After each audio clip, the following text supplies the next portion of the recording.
James Turner for the untouchable true school sports. Let's go, baby. Bow! Be careful what you wish for because it can become a reality. Yeah.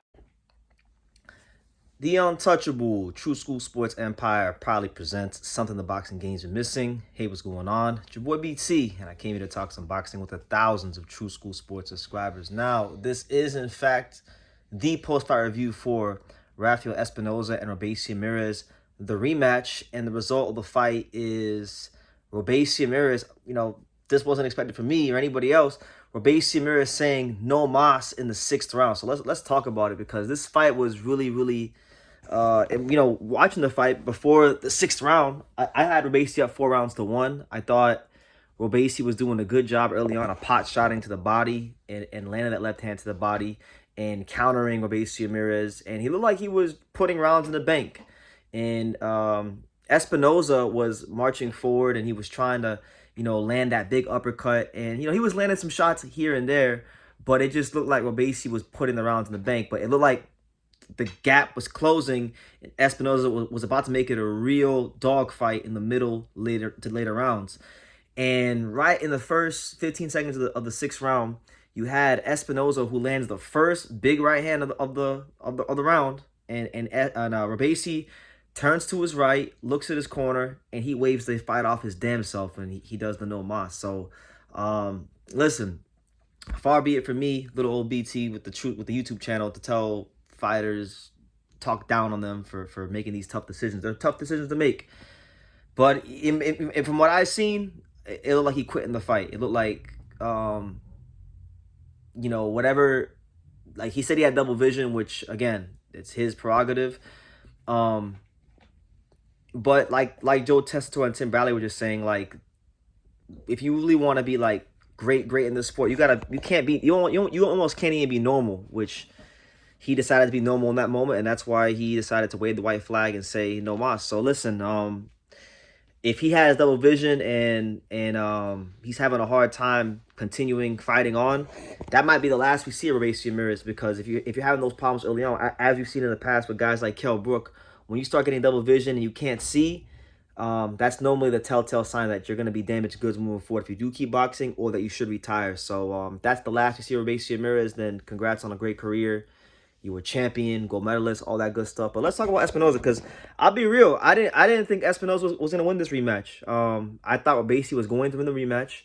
I thought Robeisy was going to outbox him. I thought Espinoza, with all the talk from Top Rank and whatnot about him going to 130, I thought he'd be a little weight drained, and I thought Robeisy was going to be able to capitalize on that, and it looked like that early on. But again, fighting the 6'1" featherweight with probably extremely thick bone density, any punch he lands probably counts for like 2 or 3, and the pressure he puts on you, it just wears you down. So what have we learned here in this rematch with Espinoza? We really learned that as skillful as a fighter may be or can be, like Robeisy Ramirez, with all the pedigree he has, if you have a style that is dependent upon moving around for 12 rounds and you can't drop this guy and knock him out early, odds are you're not going to be durable enough to withstand the onslaught that's going to come back at you. So what kind of fighter does it take to beat a guy like Espinoza? It's going to be someone that's probably that can match him punch for punch, push him back, and isn't going to be on the back foot as much. So, you guys can make your assessments of who the fighters at featherweight or 130 are that can maybe give Espinoza problems. But yeah, I can't really sit here and say it wasn't like a great performance for Espinoza, but it was definitely a great outcome. It just shows you the dangers of having to fight this guy, because you can't simulate what he's doing in the boxing gym and sparring. The only way you could ever simulate what he brings to the table is if you've been in the ring with him. And Robeisy had been in the ring with him. And I think, as much as seeing Espinoza the first time, because the first time going in, he didn't really know who this guy was. Very few of us knew who he was going into the first fight. So there was an element of surprise, and he had a lot of confidence. But see, coming into the rematch, he knew the depths in which he had to go to win this fight. And that probably worked against him as Espinoza started to land big shots and hard-thudding shots. And he probably thought about the hell he was put through in the back half of that first fight. And he said, you know what? I don't need this no more. Let me get up on out of here. And that's what he decided to do. So, good fighter. But that's his cross to bear. That's his decision to live with, not ours. So yeah, Robeisy Ramirez quits in the 6th round against Espinoza. He claimed that in the 4th or the 5th round that he had gotten elbowed, which caused the double vision, and he had to go in the corner, and he told Ismail Salas that he couldn't see, and Ismail Salas told him, you know, go back out there and see what you can do. And he got hit that right hand in the 6th round, and then he quit. So I didn't see the elbows. I mean, I saw that there was attempted elbows that Espinoza had thrown earlier in the fight that didn't land. I mean, I saw some forearms in the 4th and 5th round, but I didn't see no Andre Ward-esque elbows or anything like that. I'll just be honest. I think Robeisy Ramirez flat out just quit. And I hate to say that, but you know that's the truth. That's what I think. So Espinoza proved me wrong. You know, congrats to him. And as far as what he's gonna do next, I mean, he rehydrated tonight to like 144.7 pounds, which is like what 19, almost 20 pounds above the featherweight limit. So, you know, I would anticipate that he's having a hard time making the weight. So only way he stays at 126 is if Top Rank is paying good money and it's in a fight that's of importance to him. And when you look at the champions at featherweight, I mean, you got the Fulton Figueroa fight coming up. That's a PBC card. That's for the WBC. You got Nick Ball, who's a WBA champion, who is, you know, Frank Warren, you know, Riyadh season, they could do that fight easily. That'd be an intriguing fight. 5'2" versus 6'1", the shortest, one of the shortest fighter in the division, the shortest champion versus the tallest champion. I mean, that'd make for some interesting sights and views. I mean, seeing Espinoza have to punch all the way down to Ball and Ball have to punch all the way up to Espinoza, that could be a really interesting fight. And I think Ball is not like a Robeisy.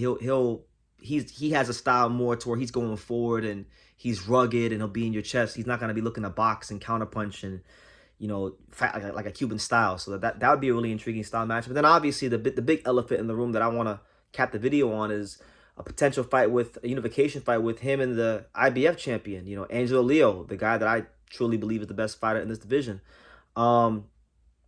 I'll tell you one thing right now. Angelo Leo is not going to be moving around for the whole fight like Robeisy was.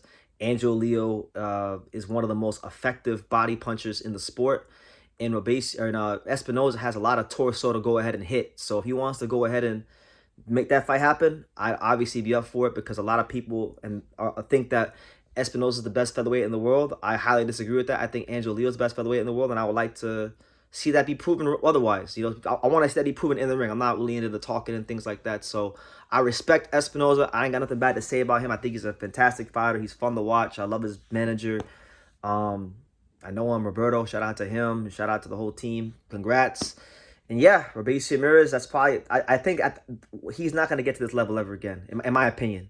Double vision, quitting in fights. Fighters never the same when these things happen to them. So congrats on a great career and advanced him. And yeah, I was wrong. And shout out to Espinoza, who said himself he's here to give the Mexican fans and the boxing fans great fights, memorable nights, and he'll fight anybody. So if that's the case, then I will hope he wants to unify. Granted, if Angelo Leo can win the next fight and defend the belt.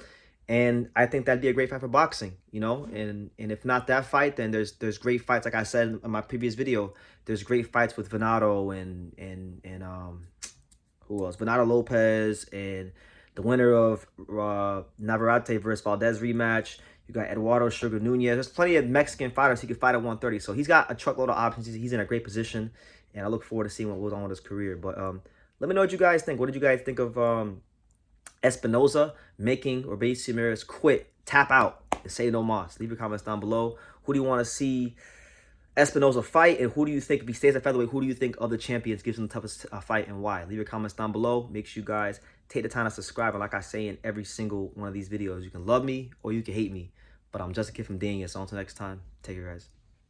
Thank you for watching another video on the untouchable True School Sports Empire. For more great boxing content just like this, make sure you guys click right over here. Keep watching my boy BT put on the best interviews out here.